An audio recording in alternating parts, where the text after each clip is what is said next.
Hai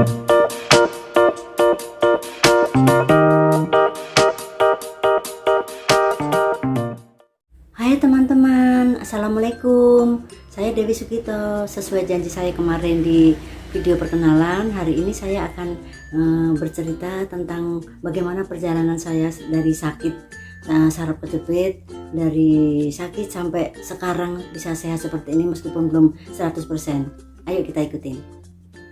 Awalnya kaki saya yang sebelah kiri, yang di bawah lutut sebelah kiri itu sakit banget. 2 hari sekali sakit, lama-lama setiap hari, lama-lama sehari bisa berkali-kali. Saya akhirnya ke dokter saraf supaya saya MRI. Aduh, apa itu MRI? Oke, saya ikutin saja MRI. Sampai di ruang MRI kaget teman-teman. Aduh, alatnya sebenarnya nggak serem ya, karena mungkin belum pernah. Jadi saya supaya masuk ke tabung, saya tidur gitu diselimutin, serem pokoknya, serem. Tapi ternyata begitu sudah dijalanin, ternyata tidak apa-apa. Jadi teman-teman kalau misalnya ada yang supaya MRI, tidak usah takut, tidak sakit, hanya karena belum pernah saja. Hasil MRI ternyata saya di bagian tulang belakang itu terkena saraf kejepit atau HNP, istilah kedokterannya hernia nukleus apa gitu, susah banget. Begitu saya tahu itu di lumbal 4 dan 5. Lumbal itu istilahnya di deket di atasnya tulang belakang yang paling bawah itu. Kemudian dokter memberi saya 2 opsi. Opsi pertama saya supaya operasi, namun saya tidak ambil opsi itu karena memang keberhasilannya juga belum tentu, 50% bisa berhasil, bisa tidak. Akhirnya saya ambil opsi yang kedua, yaitu terapi medis, antara lain dipanasin, diberi getaran, kemudian di ultrasound, dipijat-pijat dan lain sebagainya. Setelah saya melaksanakan terapi selama 1 tahun, saya tuh masih bisa ke rumah sakit sendiri, berangkat sendiri, pulang sendiri. Kemudian tiba-tiba saya mendapat kabar asisten rumah tangga saya yang namanya Sudarmi, yang saya panggil Iyu, itu sakit paru-paru stadium 4.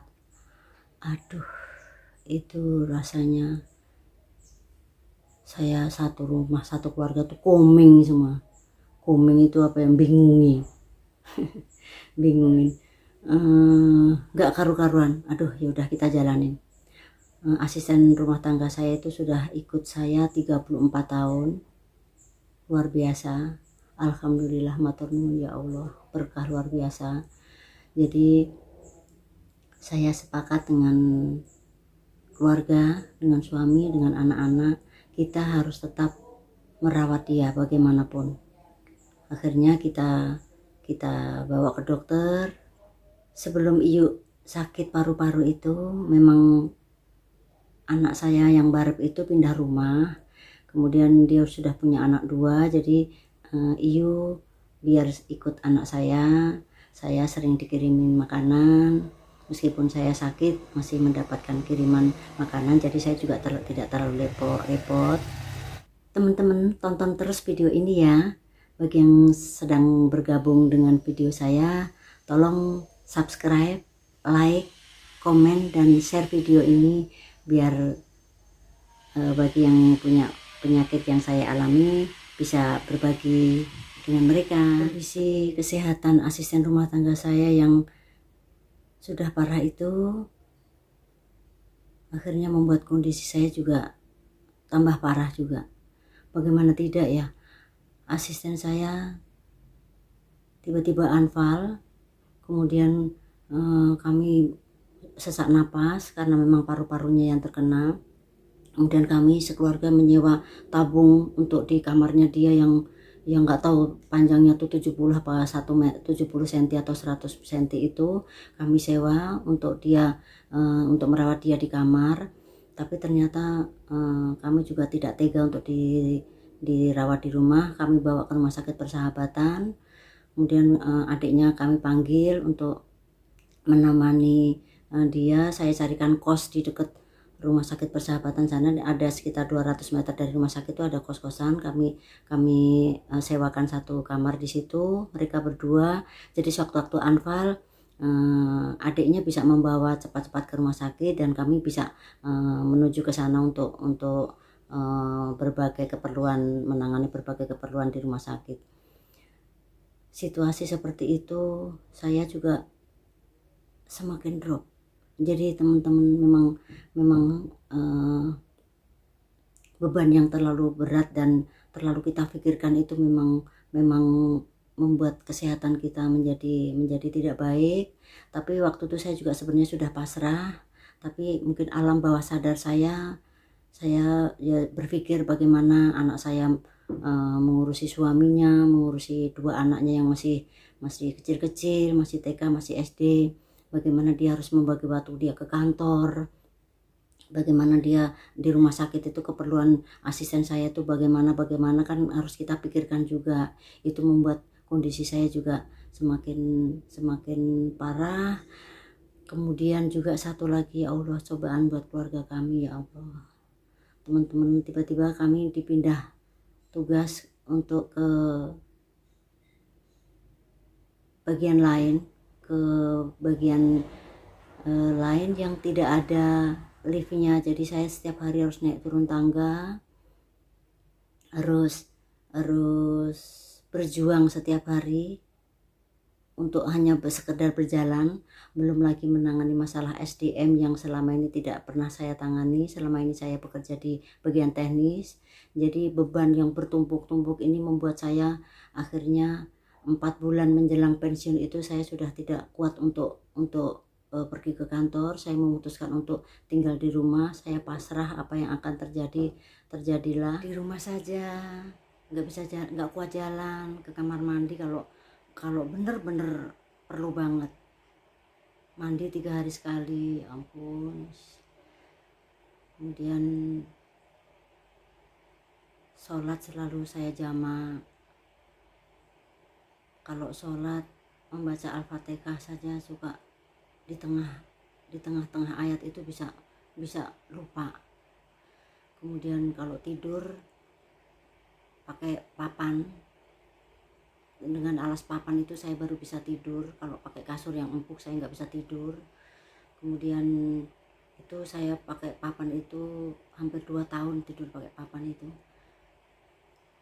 Pakai selimut yang tipis saja saya rasanya kayak ada beban berat gitu. Jadi saya tanpa selimut, hanya mungkin kerudung yang tipis itu saya buat selimut karena memang tidak berani yang beban berat. Di situ saya hanya bisa berdoa dan berdoa. Alhamdulillah Allah memberi jalan untuk kesembuhan saya. Tetangga saya nggak tahu kenapa tiba-tiba datang ke rumah, melihat kondisi saya yang sudah seperti itu, udah layu, sudah nggak karu-karuan seperti itu. Saya diajak berobat ke Sawangan. Nanti dalam deskripsi akan saya cantumkan alamatnya. Juga tempat pengobatan di tempat lain yang nanti akan saya sampaikan di deskripsi. Jadi saya diajak ke Sawangan. Perjalanan itu bisa 1,5 jam. Di sana nunggunya berjam-jam lagi karena memang antriannya banyak sekali antriannya.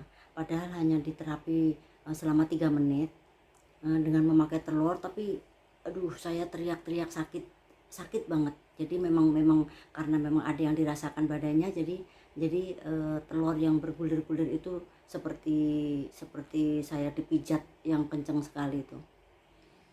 Saya merasakan setelah 3 menit itu kok agak enakan. Kemudian kita pulang, dan selama di jalan itu saya selalu tidur di mobil karena memang kondisi saya memang sudah tidak kuat lagi. Duduk saja saya sudah susah. Untuk pulang perjalanan macet itu bisa 2,5 jam sampai rumah. Jadi saya malah tambah sakit lagi karena kecapean. Kemudian dengan diantar suami saya hari Minggu, saya mencari kos di dekat sana. Alhamdulillah dapat kos-kosan di depan rumah persis terapis itu. Tapi ya Allah, saat kos selama 5 hari itu, untuk berjalan dari rumah kos-kosan ke tempat terapis itu berat sekali, ya Allah, berat sekali untuk jalan. Tapi saya harus paksa, memang saya niatnya memang berobat. Saya kos di situ 5 hari karena terapisnya tahu saya niat banget untuk berobat. Akhirnya saya diberi kelonggaran di terapi 2 kali. Jadi pagi-pagi urutan pertama, kemudian sama yang terakhir. Jadi saya sehari 2 kali di terapi. Kemudian hari Jumat siang saya pulang karena memang Sabtu Minggu libur. Agak enakan, badan agak longgar, tapi masih ya hanya sedikit perkembangannya. Kemudian tetangga saya tahu lagi kondisinya yang belum membaik itu. Saya diajak ke Kelapa Gading dengan Pak Ronald Adrianto. Ini luar biasa, amazing. Jadi untuk diajak ke sana saya ngeles terus. Teman-teman bisa bayangin, saya harus pergi ke Kelapa Gading, ikut workshop selama 1 hari. Kemudian begitu saya tanya ke Pak Ronald itu, lokasinya di lantai 2. Aduh, saya sudah patah semangat. Udah, saya nggak usah ke sana, Pak. Saya nggak sanggup untuk ke sana, Pak. Akhirnya Pak Ronald komunikasi terus dengan saya. Allah memberi kesembuhan melalui Pak Ronald, antara lain melalui Pak Ronald, karena memang begitu saya ikut namanya Quantum Awareness Healing itu, terapi diri sendiri itu, perkembangannya lebih agak banyak, lebih bermanfaat untuk keseharian saya. Saya komunikasi terus, akhirnya sampai Pak Ronald itu bilang, udah Bu, datang saja ke sini, kami punya anak buah 3 katanya, nanti Ibu kita gendong, kita bopong katanya. Saya jadi ketawa, maksud iya bisa seperti itu toh Pak? Iya, kalau memang Ibu bisa jalan katanya. Saya disemangati terus, kalau Ibu bisa jalan ayo ke sini katanya, ke sini saja dulu katanya, nanti kalau nggak kuat bagaimana nanti katanya. Akhirnya anak saya juga ikut daftar, saya berdua ikut daftar, ikut workshop itu seharian penuh. Kemudian di situ ada satu segmen itu untuk diobatin sama beliau. Tiba-tiba saya begitu selesai sore jam 4 itu, sore selesai, saya turun tangga, sampai Pak Ronald juga bilang itu bisa jalan katanya. Jadi saya nggak tahu, mungkin karena semangatnya beliau menyemangati saya juga bersemangat, dan di situ saya menangis. Jadi saat saya kalau ingat, saya masih merasakan betapa saya saat itu tidak bisa menangis, saya tidak bisa tertawa. Di situ saya menangis. Akhirnya Pak Ronald bilang, Ibu punya beban katanya, Ibu harus buang beban itu. Akhirnya di saat saya menangis di situ, memang beban yang ada di hati saya mulai kayak terlepas. Kemudian saya cerita di situ, karena memang anggota workshop waktu itu tidak terlalu banyak. Jadi saya cerita kalau saya begini. Akhirnya beliau cerita dalam segmen yang sebelumnya, dia cerita kalau orang sakit itu banyak versi. Ada yang bilang 70% itu dari pikiran, ada yang bilang dari makanan. Apalah itu, yang tahu saya sendiri katanya. Apakah benar 70% itu dari beban pikiran? Dan memang betul. Begitu saya bisa menangis, akhirnya beban saya berkurang. Dan sampai sekarang pun terapi diri sendiri yang diajarkan Pak Ronald itu masih saya gunakan sampai sekarang. Masih saya pakai untuk saat saya sakit, sampai saat saya tidak enak badan. Sampai di rumah saya cerita begini, akhirnya berkurang beban saya. Akhirnya malam-malam saya terapi lagi seperti yang dianjurkan. Itu saya nangis lagi karena saya baru keinget betul kalau Iyo tuh sakit, betapa Iyo itu membantu saya selama saya memiliki anak dari selama dia 34 tahun bersama saya itu betapa saya merasa terbantu. Saya itu baru bisa menangisi dia. Ya Allah, kasihan dia, ya Allah. Beri dia kesembuhan, beri saya kesehatan.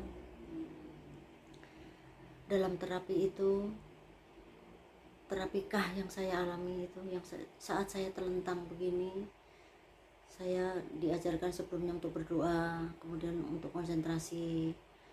Itu kaki saya mulai terangkat sedikit, tapi berat banget untuk mengangkat kaki itu berat sekali.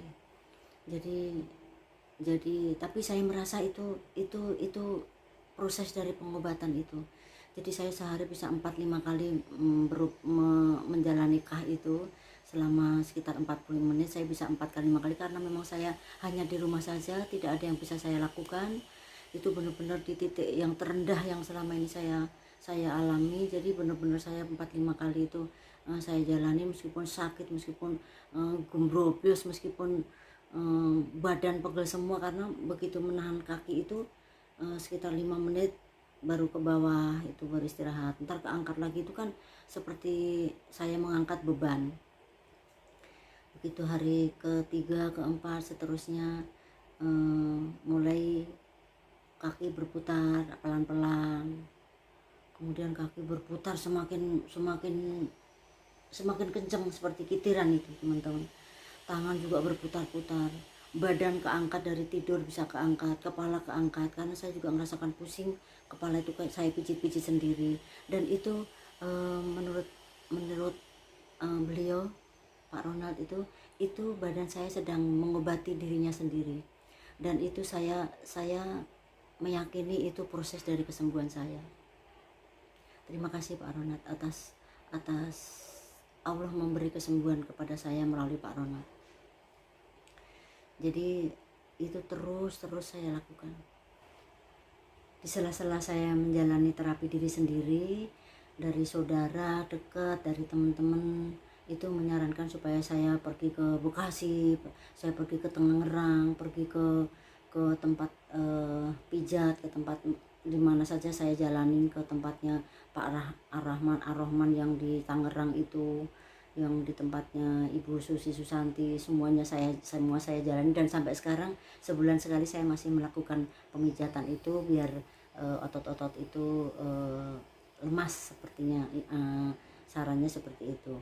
Kemudian saya ada yang menyarankan supaya saya pergi ke perumahan Alfa Indah di daerah Joglo. Kebetulan lokasi Joglo itu dekat dengan rumah saya, jadi sekitar 3-4 kilo dari rumah saya. Jadi saya ke sana, waktu itu saya sudah bisa sendiri, sudah berani sendiri. Saya di situ ngobrol sama teman-teman bagaimana rasanya, karena memang di situ hampir mungkin 70-80% itu memang pasiennya saraf kejepit. Jadi kita bisa ngobrol, bisa begini, kenapa saya berbeda, kalau dia saya rasanya kesemutan, saya rasanya ini, kenapa saya berbeda ya, saya bilang gitu. Tapi hasil MRI-nya memang saraf kejepit, saya bilang. Tapi kenapa saya gemeteran, saya kadang-kadang lemes, apa ada penyakit lain gitu. Jadi udah saya fokus dulu.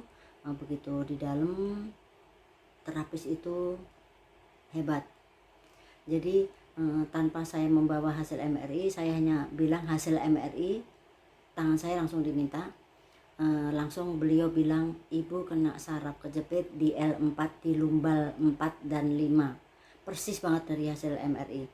Jadi saya semakin mantap, mudah-mudahan ini juga jalan saya.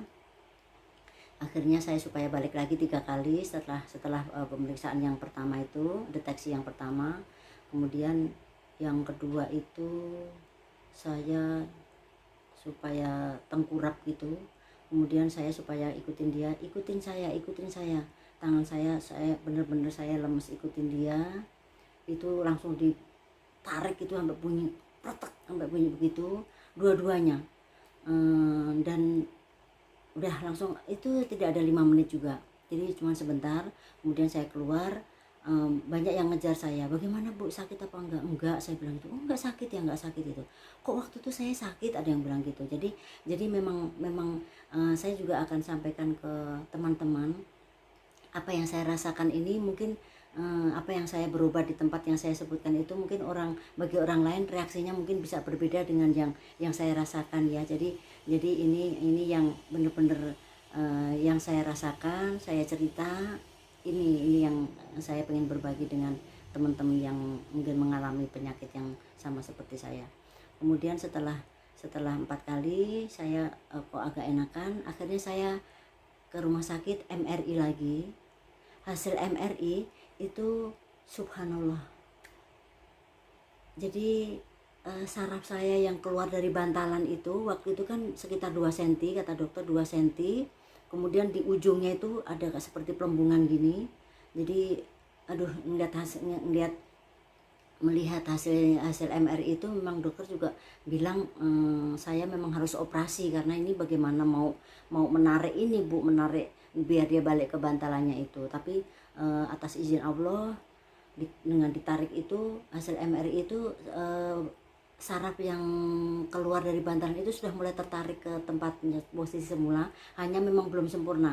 Jadi yang seperti balon itu masih kayak melebar di ujung bantalannya itu. Tapi saya sudah merasa lega karena dari yang 2 cm sama itu tuh sudah tidak terlihat lagi di hasil foto MRI itu. Jadi memang yang kedua pun memang masih ada katanya, masih dideteksi, masih ada saraf kejepit katanya.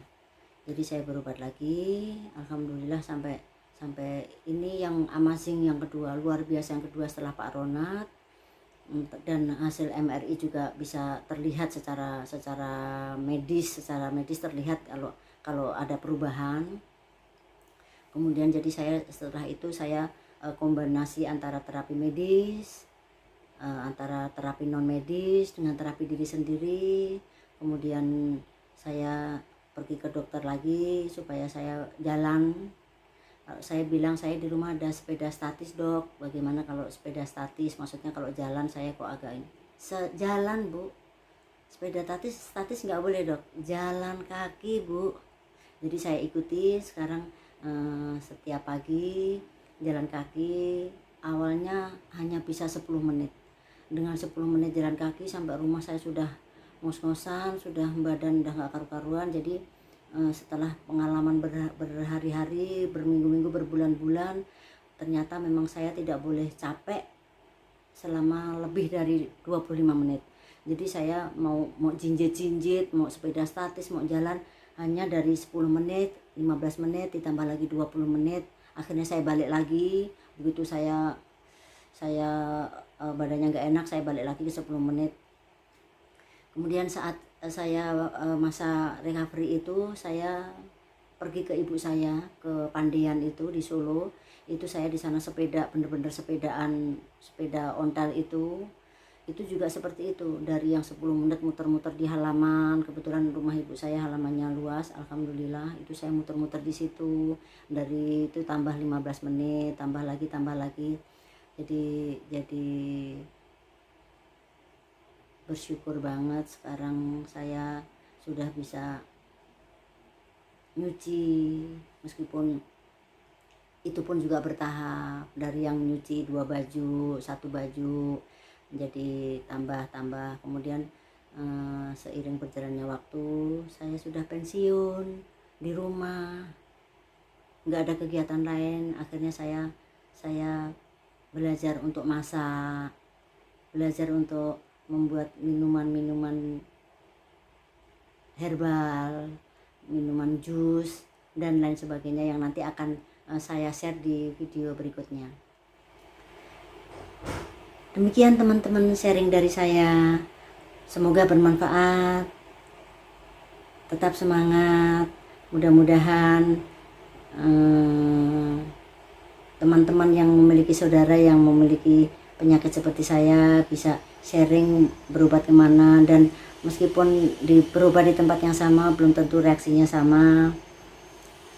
Bagi yang nonton video ini tolong subscribe, like, komen, dan berbagi dengan yang lain. Terima kasih. Wassalamualaikum warahmatullahi wabarakatuh. Salam sehat, bahagia. Dah.